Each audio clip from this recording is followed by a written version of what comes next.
한 뜻으로 찬양을 했습니다. 하나님께서 기뻐 받으실 것입니다. 우리의 마음을 다해서 우리 신앙을 함께 사도신경으로 함께 고백하겠습니다. 전능하사 천지를 만드신 하나님 아버지를 내가 믿사오며 그 외아들 우리 주 예수 그리스도를 믿사오니 이는 성령으로 잉태하사 동정녀 마리에게 나시고 본디오 빌라도에게 고난을 받으사 십자가에 못 박혀 죽으시고 장사한 지 사흘 만에 죽은 자 가운데서 다시 살아나시며 하늘에 오르사 전능하신 하나님 우편에 앉아 계시다가 저로서 산자와 죽은 자를 심판하러 오시리라. 성령을 믿사오며 거룩한 공회와 성도가 서로 교통하는 것과 죄를 사하여 주시는 것과 몸이 다시 사는 것과 영원히 사는 것을 믿사옵나이다. 아멘. 다 일어나셔서 찬송 35장 하나님께 올리겠습니다.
다 자리에 앉으셨습니다. 함께 기도하겠습니다.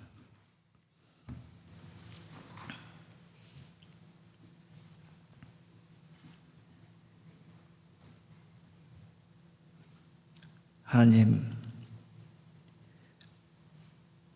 주님의 거룩하신 이름을 기억하며 이렇게 예배당에 함께 모여 예배드리게 하심을 감사드립니다. 저희들의 찬미와 찬송, 영광 받아 주시옵소서. 저희들은 부족하오나 그래서 상한 심령만 주께 드려오니 주님 이 예배를 받아 주시옵소서. 한 주간도 주님의 은혜 가운데 살았음을 고백합니다. 주님의 자녀답게 살지 못했음에도 여전히 주님은 저희들의 허물을 들추지 않으시고 스스로 깨달을 때까지 오래 참으시고 기다리셨습니다. 시기와 분냄과 폭력과 미움 속에서 기쁨을 누리는 것은 오직 원수마귀일 뿐인데 저희들은 그들의 종노릇을 하는 어리석음을 날마다 저지르고 있습니다. 주님, 저희들을 불쌍히 여겨 주시옵소서. 이 시간 주님 앞에 회개하오니 주님의 사랑과 주님의 은혜만을 바라보게 하시고 감사로 주님께 응답하는 우리 모두가 되게 하여 주옵소서.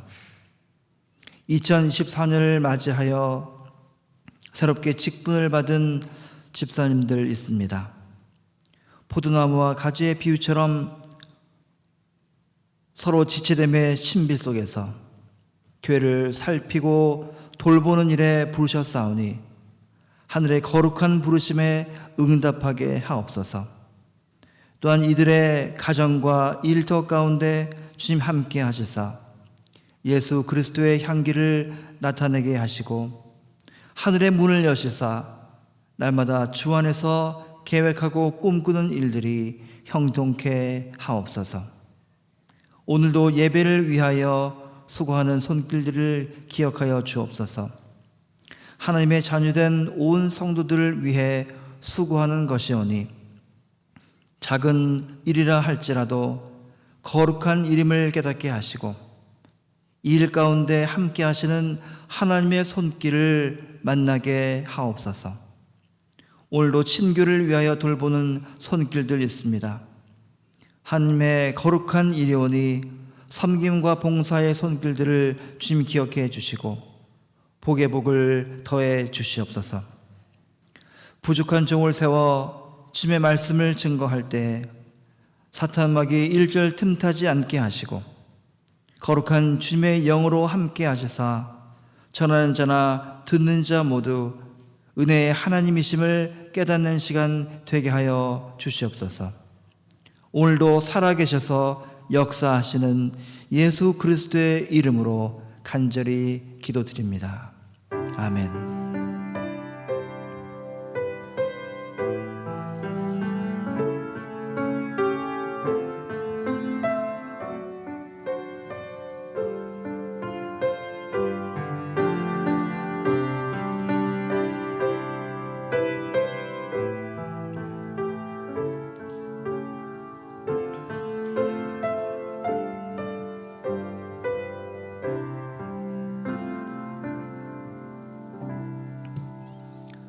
오늘 우리에게 주시는 하나님의 말씀은 출애굽기 13장 17절에서 22절까지 말씀입니다.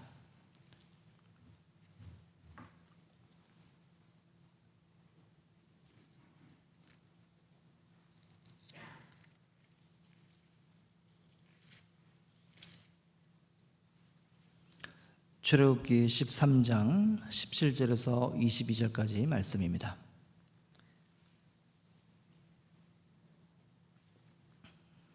제가 한 절 읽고 여러분 한 절 읽고 서로 교독하겠습니다. 출애굽기 13장 17절에서 22절까지 말씀입니다.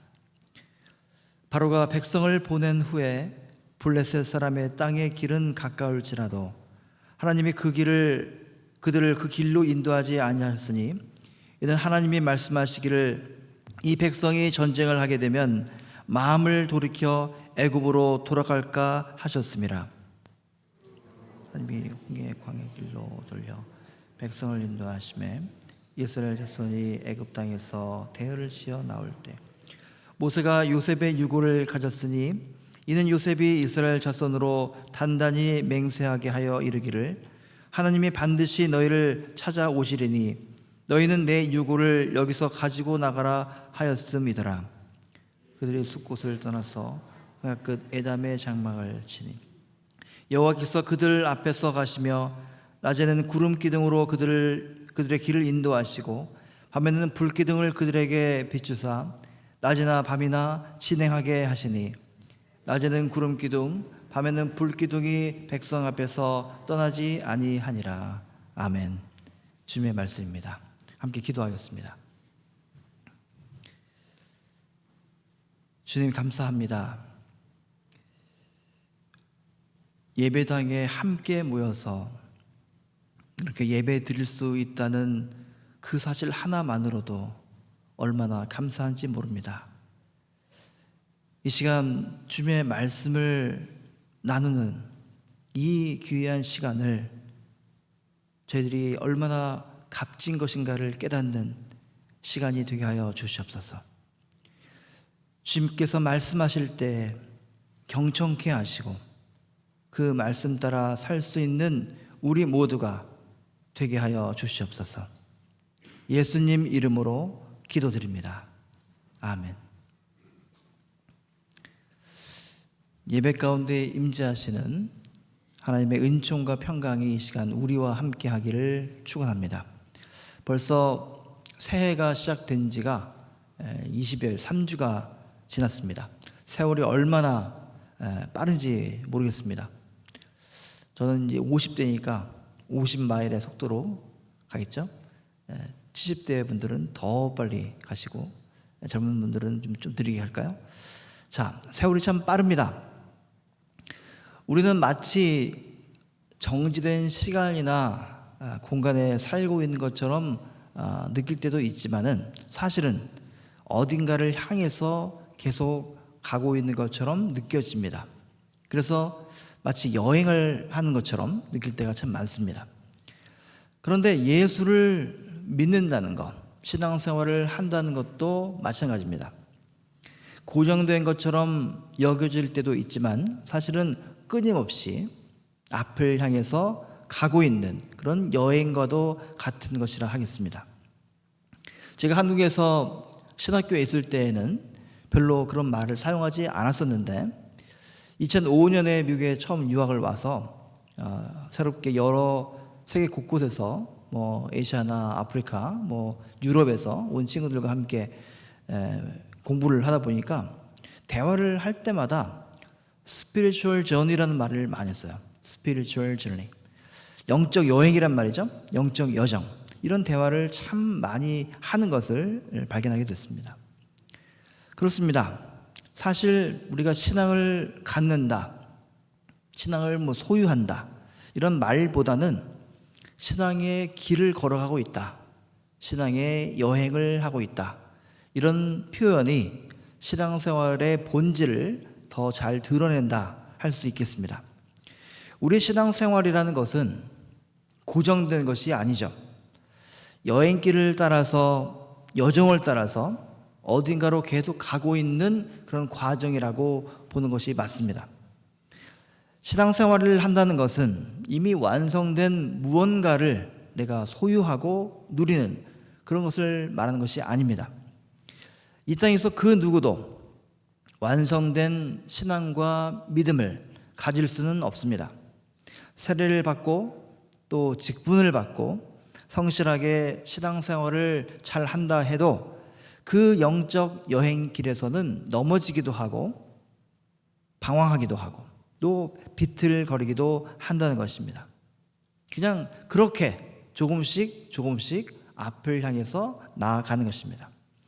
우리 모두는 아직 도착지에 이르지 않았고 여전히 가고 있는 중에 있는 것입니다. 우리는 완성된 기독교인이 아니기 때문에 더 깊고 높고 넓은 그리고 아름다운 그곳을 향해서 가는 과정 중에 있다, 그런 신앙인이다, 이렇게 우리가 말할 수 있겠습니다. 자, 오늘 주님의 말씀은 이스라엘 백성들이 이제 이집트죠, 애굽을 떠나서 젖과 꿀이 흐르는 그 가나안 땅을 향해서 나아가는 인생의 여행의 여정을 우리들에게 보여주고 있습니다. 자, 겉으로 볼 때에는 풍족하고 모든 것이 넘치는 곳으로 이 애굽의 생활을 볼 수 있습니다. 그렇죠? 당시 가장 부유한, 오늘날의 미국처럼 가장 강한 그런 나라가 애굽이었으니까 그것을 볼 때는 참 풍족하고 모든 것이 넘치는구나. 그러나 믿음의 눈으로 볼 때는 그곳은 죄와 죽음의 땅이었습니다. 그래서 그 애굽을 출발해서 거친 광야를 지나서 젖과 꿀이 흐르는 그런 가나안 땅으로 가는 그런 모든 여행의 이 과정은 그야말로 우리 모든 신앙인들의 영적 여행의 그런 모델이 될 수 있고, 어떻게 보면 스피리추얼 맵이라 이렇게 볼 수도 있겠습니다. 이 맵은 우리가 어떻게 하면은 참된 여행자로 살아갈 수 있는가?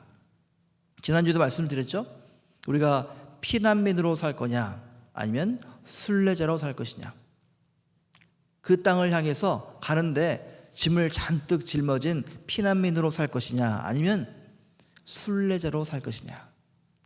어떻게 하면 하나님께서 기뻐하시는 여행을 우리가 잘 할 수 있느냐, 이런 것들을 말씀하고 있다는 것입니다.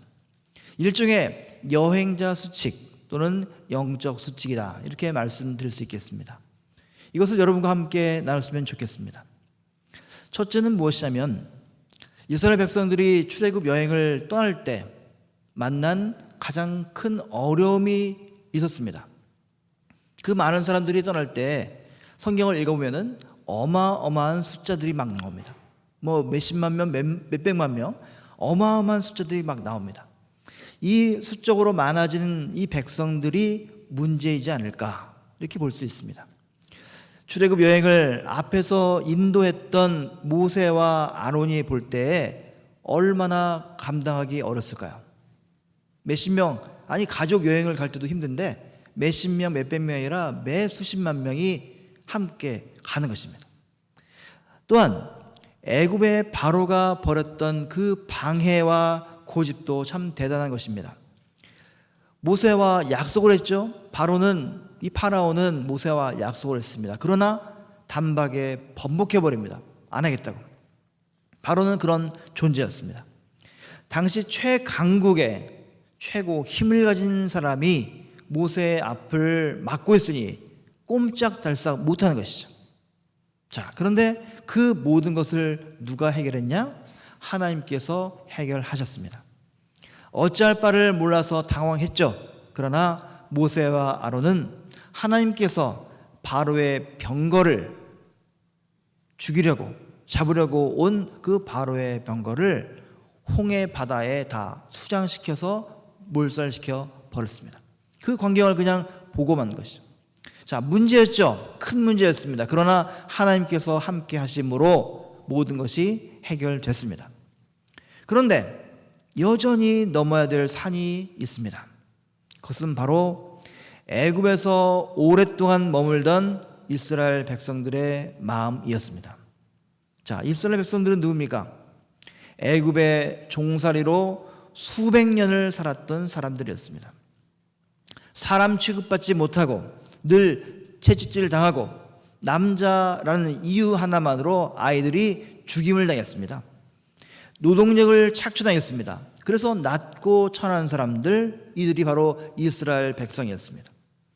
자, 그들은 그들의 조상인 아브라함과 이삭과 야곱의 하나님께 간구합니다. 우리를 구원해달라고, 우리를 해방시켜달라고, 우리를 건져달라고 신음하면서 기도하면서 살아왔습니다. 그런 그들의 신음소리를 들으시고 하나님께서 그들을 건져내시려고 모세를 보내셨습니다. 그런데 정작 모세가 그들에게 나타나서 자, 애굽을 떠납시다. 하나님께서 함께 하십니다. 애굽을 떠납시다 했을 때에 이스라엘 백성들이 자, 그럽시다 했을까요? 와, 이제 해방이다, 신난다 하면서 떠났을까요? 그렇지 않습니다. 그렇지 않습니다.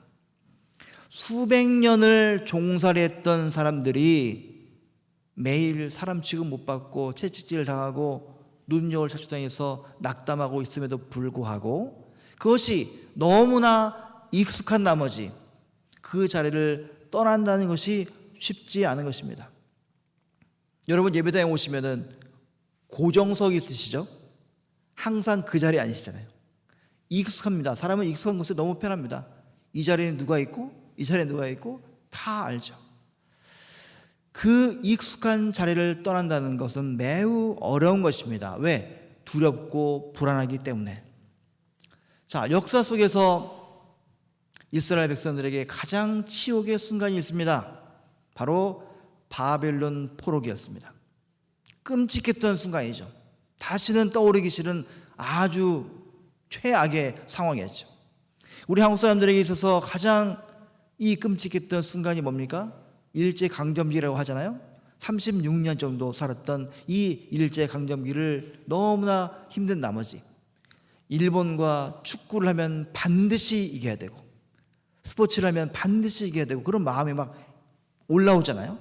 자, 그런데 이 바벨론 포로로 끌려갔던 이스라엘 백성들이 이제 이 바벨론의 왕이 너희들 본국으로 돌아가라. 70몇 년 지나니까 돌아가라. 이렇게 예루살렘으로 돌아갈 날이 다가오니까 모두들 기쁨과 환희에 찬 노래를 불렀을까? 아니라는 것입니다. 그렇지 않습니다. 이미 당시에 최고의 문명의 나라는 바로 바벨론이었습니다. 찬란했죠. 예루살렘은 초라한 변두리입니다. 바벨론은 어마어마한 강대국입니다. 그 곳에서 최고의 문명을 누렸던 그 사람들, 예루살렘을 한 번도 겪어보지 않았던 사람들, 그 2세들, 3세들은 부모님의 고향, 나하고는 전혀 모르는, 한 번도 가보지 않았던 낯선 그 고향으로 가는 거 결코 쉽지 않았다는 것입니다. 떠날 것이냐 말 것이냐, 부모님과 함께 갈 것이냐 말 것이냐 고민과 번민의 날을 보냈다는 것입니다. 애굽의 노예살이, 바벨론의 그 포로 생활, 너무나 당연하게 더 이상 머물러서는 안 되는 상황임에도 불구하고 사람들은 너무나 익숙한 나머지 그곳을 떠나지 못한다는 것입니다. 우리도 마찬가지입니다. 우리의 삶에도 이 애굽이라는 지점, 바벨론이라는 지점이 있다는 것입니다. 스피리추얼 저니를 가는 데 있어서 우리에게 바벨론의 지점이 있다는 것입니다. 우리를 포로 삼고 우리를 노예처럼 붙잡고 있는 각자의 애국과 바벨론이 있다는 것입니다. 더 이상 머물러서는 안 되는 지점인 줄 잘 알지요. 그런데 자꾸만 그냥 그렇게 머물고 싶은 그런 영적인 지점이 있다는 것입니다. 구원을 향해서 더 깊은 곳으로 가야지 고기를 잡을 수 있음에도 불구하고 얕은 곳에서 더 이상 가지 못하는 그런 영적 지점이 누구에게나 각자마다 있다는 것입니다. 그곳에 머무르면은 더 이상 가나안을 향해서 나아갈 수 없습니다. 하나님께서 약속하시는 그 땅에 도착할 수가 없다는 것입니다. 아브라함은 성경의 인물 가운데 가장 유명한 믿음의 조상이요 여행자였습니다. 성공적인 여행자의 이야기가 시작되는 창세기 12장 첫 절에 이런 말씀이 나옵니다. 너는 너의 고향과 친척과 아버지의 집을 떠나 내가 내게 보여줄 땅으로 가라. 하나님께서 요청하셨던 것은 너의 죄를 버리라 이 말이 아닙니다. 네가 익숙했던 너의 아버지의 집에 모든 것이 다 있잖아요. 얼마나 좋습니까? 그냥 있으면 되는 거예요. 그런데 너의 아버지를 떠나라. 고향을 떠나라. 그것을 떠나라 했습니다. 아브라함은 자기가 살던 곳에 머물고 싶은 그 욕망과 알 수 없는 미래를 향해서 가지고 있는 그 두려움을 떨쳐버리고 용기 있게 미지의 세계를, 당장 내일이 무슨 일이 벌어질지도 모르는 그 세계를 향해서 갔습니다. 그 여행은 자기의 머리와 자기의 지혜를 의존해서 살던 그 아브라함을 변화시켜서 하나님마저도 감동시키는 절대 순종과 절대 믿음의 아브라함으로 바꿔줬던 것입니다. 그런 까닭에 그는 우리에게 믿음의 조상이라고 불리고 진정한 여행자라고 불리는 것입니다. 여러분이 살고 있는 곳은 지금 어디입니까? 여러분의 애국과 여러분의 바벨론은 어디입니까? 거기는 어쩌면 기도 없이 살 수 있는 땅, 내 생각과 내 지혜로만 살 수 있는 땅, 교회는 열심히 다니는데 하나님과의 사귐이 무엇인지를 모르는 그런 땅일지도 모릅니다. 거기는 어쩌면 이웃과의 나눔과 베품에 인색한 땅, 나만의 성공과 나만의 성취만을 추구하는 땅일지도 모릅니다. 거기는 어쩌면 미워하고 분내고 시기하고 용서하지 못하는 그런 땅일지도 모릅니다. 거긴 또 어쩌면 우리의 오랜 신앙 경험에 안주하는 땅, 나의 특별한 신앙 경험에 매이는 땅, 다른 사람보다 내가 더 영적으로 우월하다고 생각하는 그런 땅일지도 모른다는 것입니다. 거기가 어디든 하나님께서는 오늘 이 시간 우리들에게 말씀하십니다. 너는 내가 살고 있는 그 곳을 떠나라. 주님의 말씀에 순종하는 저와 여러분 모두가 되기를 바랍니다. 또 하나의 여행자 수칙, 영적 수칙이 있습니다. 이스라엘 백성들이 출애굽을 결심하고 머나먼 여행을 준비하면서 그들이 어떻게 짐을 꾸렸을까요? 유교를 겪으신 분이 있으시죠? 유교 났을 때 어떻게 짐을 꾸리셨습니까? 아마 가장 필요한 것, 가장 작지만 단촐하지만 꼭 필요한 기본적인 것들을 챙겼겠죠. 값어치 있고 의미 있는 소중한 물건도 챙겼겠지만 여행을 하면서 하나씩 둘씩 그것을 버렸을 것입니다. 당장 죽이려 들고 있는 그 바로의 군대를 뒤로 마주하면서 짐들을 다 가지고 갈 수가 없습니다. 갈 수 없죠. 소중한 것이지만 하나씩 둘씩 버려야 했을 것입니다. 몇 년을 광야 생활했습니까? 일주일이요? 40년을 했습니다. 40년. 그들이 가지고 있던 모든 것들을 하나씩 하나씩 버릴 수밖에 없는 것입니다. 신앙은 무언가를 소유함으로써 깊어지는 것이 아니라 내가 가지고 있는 것을 하나씩 둘씩 버릴 때 성장하는 것입니다. 내가 가지고 있던 것, 내가 소중하게 여겼던 것, 그것들을 하나씩 하나씩 버릴 때에, 짐을 버릴 때에 우리의 신앙이 커가는 것입니다. 하나씩 둘씩 버리면서 그 이스라엘 백성들은 하나님께서 기뻐하시는 백성, 하나님께서 선택하신 백성으로 만들어져 갔던 것입니다. 오늘 우리들의 여행 가방에는 너무 많은 짐들이 있는지 모릅니다. 더 이상 어깨에 맬 수도 없고 속히 떠날 수도 없죠.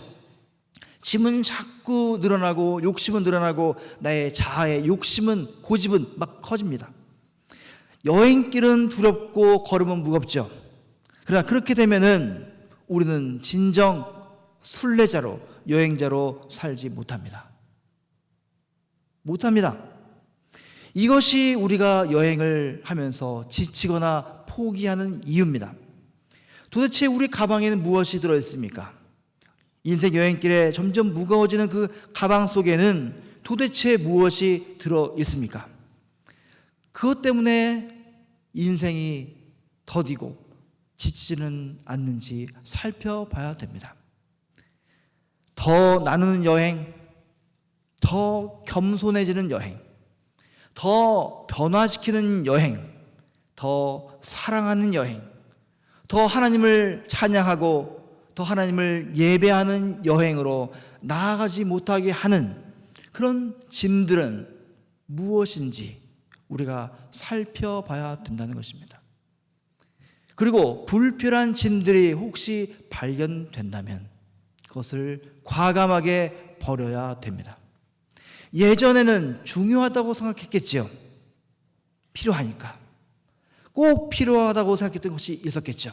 그러나 다시 한번 점검하는 저와 여러분 모두가 됐으면 참 좋겠습니다. 자, 오늘 이 출애굽기 말씀은 세 번째 수칙을 말씀하고 있습니다.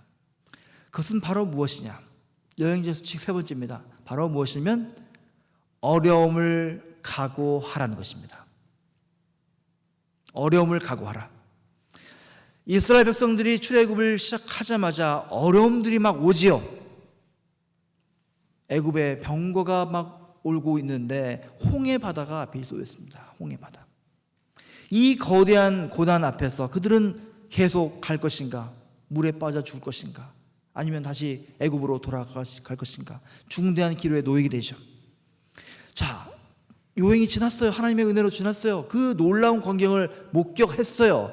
그런데 광야를 만나죠? 광야에 지나면서 부족한 물과 음식 때문에 많은 심각한 위기에 봉착합니다. 또 고통스럽고 지나가니까 약탈자들이 와가지고 막 괴롭히고 물건을 빼앗고 우리의 아이들, 나의 아내를 뺏어갑니다. 어마어마한 고난들이 막 오죠. 애굽을 떠나서 가나안으로 가는 그 여정은 그런 어려움을 돌파해 가는 과정인 것입니다. 고통이 따르죠. 어려움이 따릅니다. 그러니까 잘못된 여행길입니까? 지극히 당연하고 정상적인 것입니다. 인생에 우리 어려움이 찾아오면 사람들은 흔히 뭐라고 말합니까? 나한테 있어서는 안 될 비정상적인 일이 발생했구나 생각합니다. 어려움이 닥치면 그래서 숨기려 하죠. 예수를 믿으니까 모든 것이 해결될 줄 알았더니 더 어려움이 막 옵니다. 더 힘든 것 같아요, 뭔가. 그러나 여러분, 우리 교회 소망구역 우리 어르신들한테 한번 여쭤보십시오. 인생을 살면서 어려움과 고난이 오는데 이거 혹시 뭡니까? 당연한 것입니다. 당연한 거예요. 고난과 어려움이 닥치는 것은 인생길에서 전혀 이상한 것이 아닙니다. 바다에 보십시오. 파도가 일잖아요. 파도가 없는 바다 보셨습니까? 항해를 포기하면 모를까, 항해를 떠나려고 마음먹으면 반드시 파도와 싸워야 되는 것입니다. 우리가 살다 보면 인생에 어려운 문제들이 막 닥쳐오고 고난이 막 다가옵니다. 이 어려움과 고난이 다가올 때 그것은 여행의 지극히 정상적인 과정임을 알아야 된다는 것입니다. 이 사실을 깨닫고 그것을 우리가 각오해야 된다는 것입니다. 하지만 그 고난을 각오하는 것만으로 고난을 이길 수 있을까요? 우리가 걸어가는 그 여정이 목적 있는 여행이고, 그리고 그 여행을 계획하시는 분이 있다는 사실, 이 모든 여행 가운데 우리와 동행하시고 지켜주시는 그 분이 계심을 믿는 것, 그리고 마침내는 젖과 꿀이 흐르는 그 가나안 땅에 결국에는 도달할 것이라는 그런 절대적인 믿음을 갖는 것, 그것이 우리에게 꼭 필요한, 그리고 당연히 중요한 것입니다. 오늘 본문을 한번 보십시오. 바로로부터 빠져나와서 출애굽을 시작하는 그 이스라엘 백성들에게 주시는 말씀이 있습니다. 하나님께서 이 이스라엘 백성들의 여행 기획자, 계획하신 분임을 우리가 알 수 있습니다. 그들이 숲곳을 떠나서 그 광야 끝 에담에서 장막을 쳤을 때 하나님께서 그들이 밤낮으로 행군할 수 있도록, 즉 멈추지 않고 계속 행군을 할 수 있도록 뭐였습니까? 낮에는 구름 기둥으로 앞서가시면서 길을 인도하시고, 밤에는 불 기둥으로 또 앞길을 비추어서 인도해 주셨음을 우리가 보게 됩니다. 사실 구름 기둥과 불 기둥이 모든 문제를 해결해 주는 게 아닙니다. 불 기둥과 구름 기둥은 하나님의 해결 방식이 아니라, 왜? 고난의 한가운데서도 하나님께서 우리와 함께 하신다는 것을 나타내는 것이지, 불기둥과 구름기둥이 나타났을 때 이 이스라엘 백성들은 더 많은 고난이 있었습니다. 성경을 잘 읽어보십시오. 고난이 끝난 게 아니라 불기둥과 구름기둥이 함께했을 때 이스라엘 백성들은 계속 고난의 연속이었습니다. 그러나 그 불기둥과 구름기둥으로 인하여 하나님께서 우리와 함께 하시는구나. 그래서 고난을 이겨낼 수 있는 힘이 됐던 것입니다.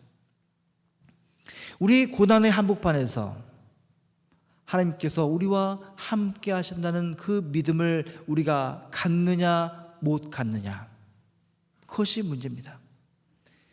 신앙을 아주 뜨겁게 가지면 고난이 사라진다고 생각하는 것은 잘못된 생각입니다. 아무리 신앙이 좋고 목사를 할지라도 고난 옵니다. 병이 납니다. 사고를 당합니다. 그러나 그 고난의 순간에 하나님께서 나와 함께 하신다는 그 믿음이 있을 때 그 고난을 이겨낼 수 있는 힘을 얻게 되는 것입니다. 그래야 마침내 젖과 꿀이 흐르는 그 가나안 땅을 밟을 수가 있는 것입니다. 마지막까지 잊지 말아야 될 마지막 수칙이 하나 있습니다. 그것은 바로 목적지를 잊지 않는 것입니다. 목적지를 잃어버리게 되면 여행이 아니라 방랑이 돼버리죠. 여행을 떠났는데 목적지 어디로 가는지를 몰라요. 그러면 방랑이 됩니다. 그 여행자는 이제 유랑하는 사람 됩니다. 그래서 이곳저곳 기웃거리는 사람밖에 안 되는 것입니다. 이스라엘 백성들도 여행 중에 많은 방황을 했죠. 3, 4개월이면 갈 수 있는 그 곳을 몇 년이요? 40년이나 걸려서 갔습니다. 가다 보니까 고난을 만나죠. 고난을 만나니까 어떻게 합니까? 서로 다투죠. 불평하죠. 목마릅니다. 음식 어딨나요? 모세를 죽이려고 합니다. 별의별 일이 다 생깁니다. 목적지를 잃어버리죠. 그러니까 우왕좌왕합니다. 그러다 보니까 계속 헤매죠. 그 순간 누군가가 말합니다. 우리가 어디로 가고 있는 중이지? 모세와 아론이 말합니다. 우리의 목적지는 젖과 꿀이 흐르는 하나님이 약속하신 그 가나안 땅이지 않느냐. 정신을 차리고 다시 앞을 봤을 때 길이 열리는 것을 성경을 통해서 우리는 보게 됩니다. 그들이 목적지를 망각할 때마다 길은 수갈래로 갈라졌지만 하나님의 약속을, 하나님의 말씀하심을 기억해낼 때 그 길이 새롭게 열림을 보게 됐다는 것입니다. 여러분, 우리의 목적지는 과연 어디입니까? 많이 여러분 소유하는 것이 목적이라고 생각하십니까? 높이 오르는 것이요? 여러분의 능력과 재능을 다른 사람들 앞에 인정받는 것이요? 여러분의 자녀가 좋은 대학에 가는 것이 여러분의 목적입니까? 사실 이런 바람들은 크게 잘못된 것이 아니고, 또 우리가 여행 중에 누구나, 저도 마찬가지입니다. 누구나 가질 수 있는 그런 것들입니다. 하지만 잊지 말아야 될 것은 그것이 우리 여행의 최종 목적지가 결코 아니라는 것입니다. 최종 목적지가 절대 아닙니다. 그렇다면 우리의 가나안은 어디입니까? 여행자로서 우리가 잊지 말아야 될 그 최종 목적지, 젖과 꿀이 흐르는 그 하나님께서 약속하신 그 가나안 땅은 과연 어디입니까? 그것은 바로 하나님과 다시 만나는 곳, 하나님과 다시 하나 되는 곳, 에덴 동산처럼 하나님과 직접 대면하는 그곳을 말하는 것입니다. 죽어서나 갈 수 있는 천국에서 이루어질 그런 것만을 말하는 것이 아니라 이 땅 위에 우리가 사는 동안에도 하나님과 함께 살아서 예수님을 닮아가는 것, 그것이 바로 우리 여행의 목적지가 된다는 것입니다.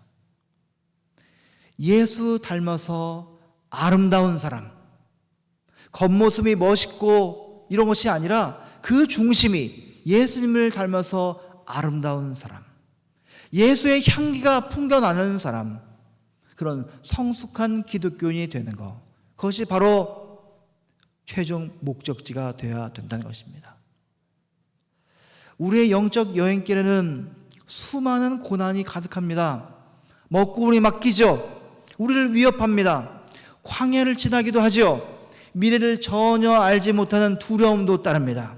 그러나 그 영적 여행길에서 우리는 아브라함처럼 옛 삶을 버리고 옛 사람을 버리고 이제 새로운 삶, 새 사람으로 거듭나는 것입니다. 그 여행길에서 우리는 익숙함을 버려야 되는 순간도 만나게 됩니다. 여행에 꼭 필요하지 않은 것임에도 불구하고 더 가지려고 하는 그런 유혹과도 싸워야 합니다. 목이 마르고 그 고통스러운 그런 삶의 순간에도 우리는 그것을 이겨내야 됩니다. 목적지를 잊지 않기 위해서 우리는 끊임없이 깨어서 기도해야 됩니다. 그러나 그 여행길은 홀로 가는 여행길이 아니기 때문에 우리가 용기를 가질 수 있습니다. 낮에는 구름 기둥으로, 밤에는 불 기둥으로 함께 하시는 하나님의 도우심과 인도하심이 반드시 있기 때문입니다. 사랑하는 여러분, 우리 모두 이 여행길을 이어가시면 좋겠습니다. 젖과 꿀이 흐르는 땅, 하나님과 하나 되어서 더 사랑하고 더 용서하고 더 나누고 더 이해하고 더 깊어지고 더 아름다워지는 그 삶을 향해서 이 여행을 여러분 이어가시기 바랍니다. 홍해를 건너서 광야를 지나 요단강을 넘어서 젖과 꿀이 흐르는 그 우리 아버지의 집으로 우리 함께 갔으면 좋겠습니다. 아버지의 집으로 향하는 우리의 그 복된 발걸음 가운데 구름 기둥으로 그리고 불 기둥으로 우리와 동행하시는 하나님의 은혜와 그 평강이 늘 충만하시기를 간절히 축원합니다. 아멘. 기도하겠습니다. 하나님, 저희들은 자꾸 뒤를 돌아다 봅니다. 저희들이 다리가 무겁고 또 배가 고프고 목이 마르고 앞을 향해서 걸어가는 것이 참 지칠 때가 있습니다. 하나님께서 약속하신 그 땅이 참 좋은 것이고 귀한 것이고 복된 것임을 잘 알지만 우리를 자꾸 끌어당기는, 뒤로 잡아당기는 그런 유혹들이 많이 있음을 발견하게 됩니다. 저희들의 약함을 잘 아시는 주님, 스피리추얼 저니를 하는 그 길에서 주님과 늘 동행하심으로 어떤 어려움과 고난과 아픔이 있을지라도 끝내 그 곳에 다다를 수 있도록 주께서 늘 동행해 주시옵소서. 주님만 의지하는 우리 모두가 되게 하여 주시옵소서. 예수님 이름으로 기도드립니다. 아멘. 찬송 212장 하나님께 올리면서 봉헌하시겠습니다.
우주의 귀한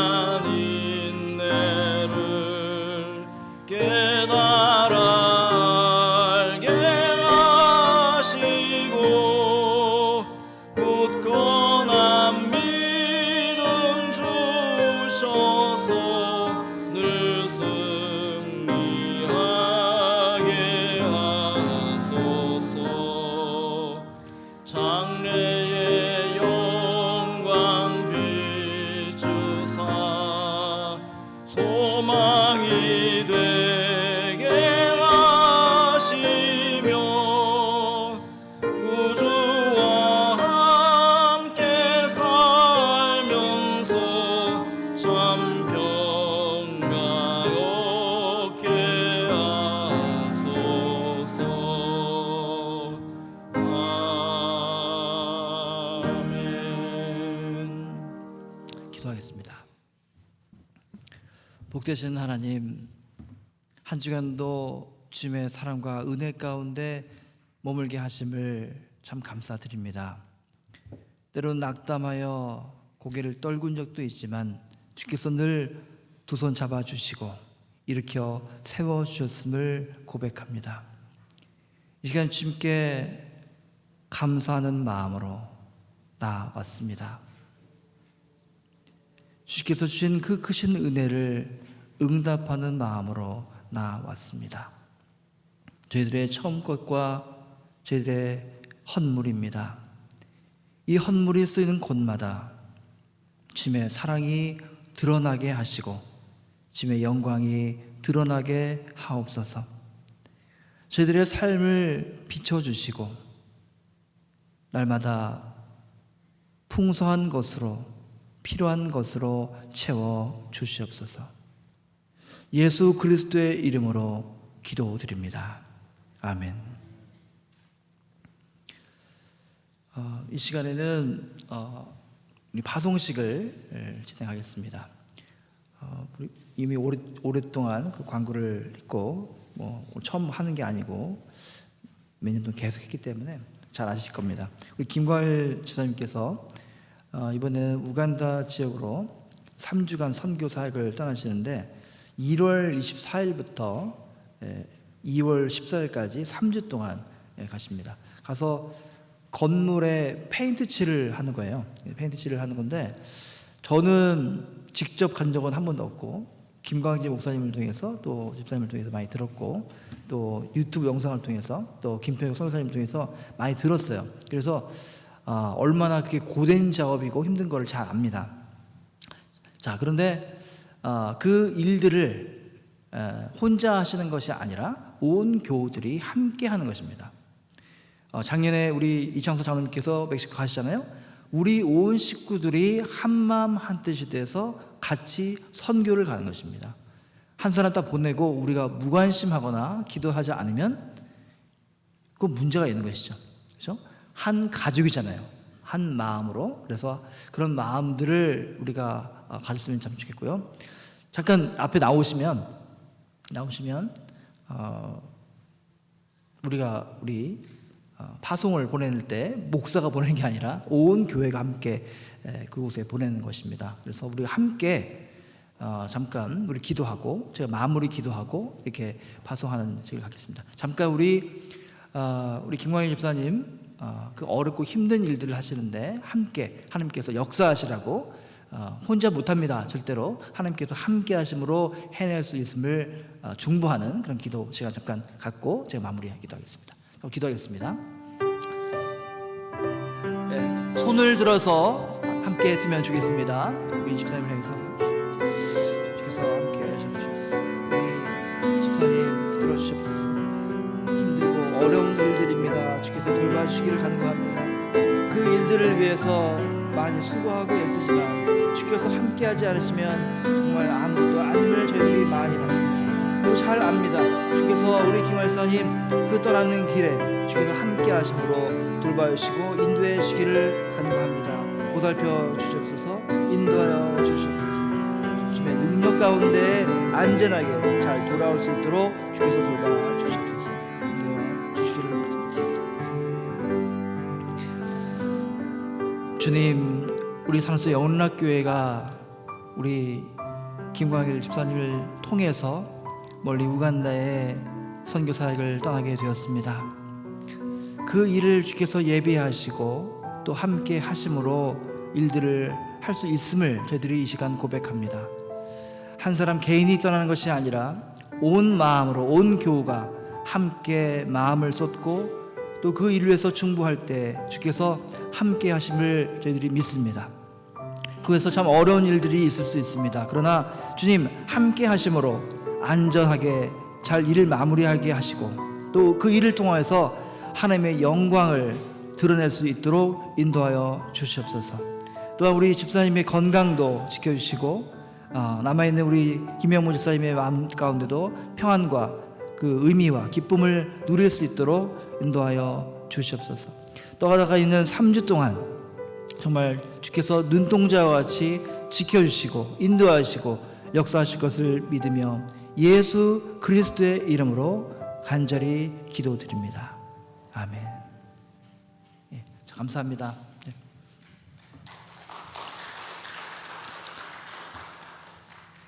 다 가면 좋겠지만은 이게 가능한 게 아니래요. 그리고 제가 같이 갔으면 좋겠지만 감당을 저는 못할 거라는데요. 그래서 한번 증명해 보이는 날이 언젠가 오기를 바라는데 예, 열심히 운동하고 해야겠지만, 자, 교회 소식 전하겠습니다.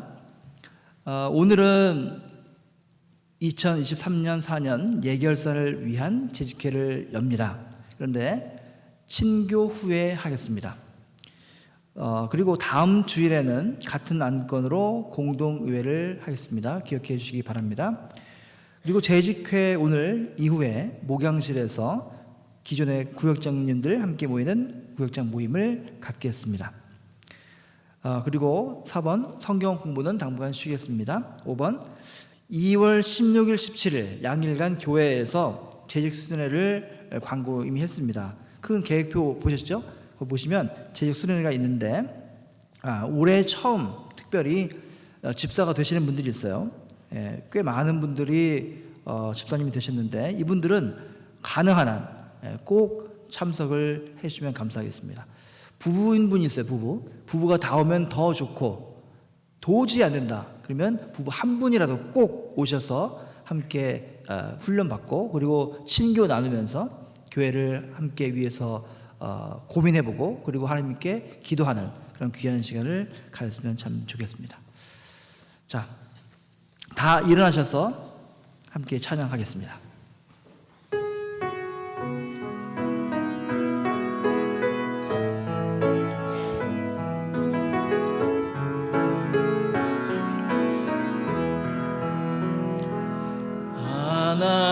하나님은 너를 지키시는 자, 너의 우편에 그늘 되시니 낮에 해와 밤에 달도 너를 해치 못하리.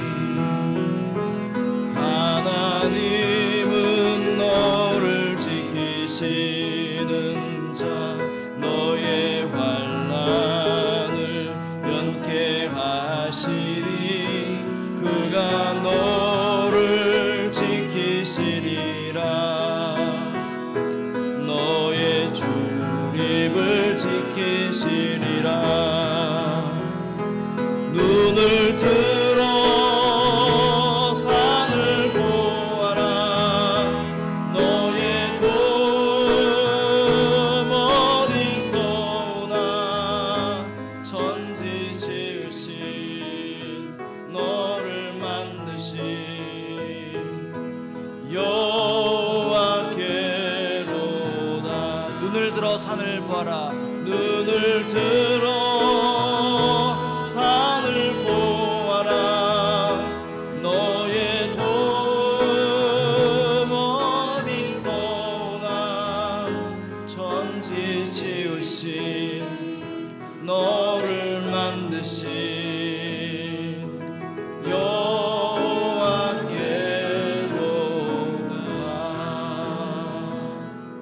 기도하겠습니다. 이제는 성자 예수 그리스도의 크신 은혜와 성부 하나님의 극진하신 사랑하심과 성령 하나님의 역사 교통 내주하심이 산호세 연락교회 온 가족들 위해 그리고 이들의 가정과 기업과 일터와 미래 가운데 지금부터 영원토록 함께 하시기를 간절히 축원하옵나이다. 아멘.